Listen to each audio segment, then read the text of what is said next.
नमस्कार मित्रांनो. उन्हाळ्यात शरीरात उष्णता वाढते, त्यामुळे थंड आणि पौष्टिक आहार घेणं अतिशय गरजेचं असतं.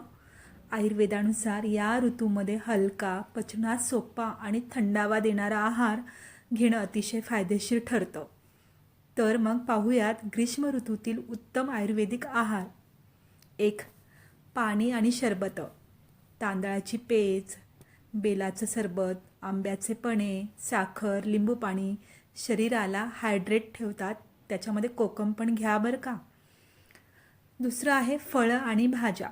कलिंगड, काकडी, तांबडी भोपळी, मिरची, टोमॅटो, द्राक्ष यांचा आहारात नक्कीच समावेश करा.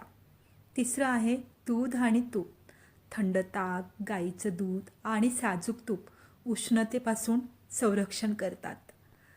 धान्य बघितली तर ज्वारी, गहू, तांदूळ हे पचायला हलके असतात. 5. मध आणि गुलकंद, जे शरीराला थंडावा तर देतातच आणि उष्णतेपासून बचाव करतात. ही माहिती उपयुक्त वाटली तर नक्कीच लाईक आणि शेअर करा आणि सबस्क्राईब करा. धन्यवाद.